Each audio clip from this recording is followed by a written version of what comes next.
You unlock this door with the key of grammar. Beyond it is another dimension, a dimension of spoken grammar, a dimension of fluency versus accuracy, a dimension of deductive and inductive learning. Welcome to the Twilight Zone. Grammar. Hello, welcome to our class Facilitation. This week, we will be exploring the world of grammar and teaching grammar. The chapter for this week, chapter 9, talks about the nature of grammar, its role in a syllabus, spoken grammar, and its effect on language learning and use, as well as the approaches we use to teach it and assess it. To start, in the chapter we learn the distinction between sentence and text grammar, with sentence grammar being the knowledge of grammar we have that allows us to create grammatically accurate sentences or judge whether a sentence is grammatically correct or not. This would be the kind of grammar you learn in those grammar practice books you probably hated to do as a child.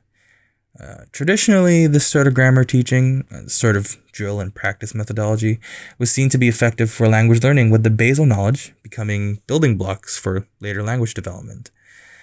Nowadays, we see that sentence grammar is not the only important aspect, and the use of grammar in longer forms of discourse has also gained traction as an important aspect. Grammatical knowledge doesn't end there, though, with the distinction between accuracy and fluency being another key aspect.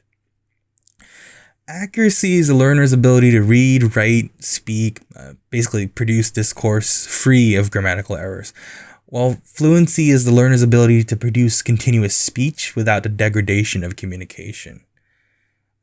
There are varying views on how these two interact with each other and which to focus on more. Maybe accuracy takes care of itself with enough fluency, or maybe you need both to build up one another.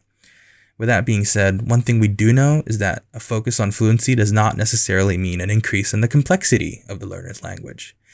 Those who may not need it may not develop it as much, given the context.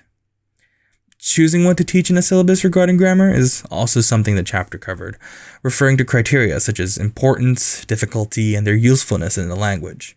If you've ever been in a second language class, you may recall emphasis being put on certain core ideas and the utilities of those ideas, such as greetings or asking for directions or asking where the toilet is, maybe.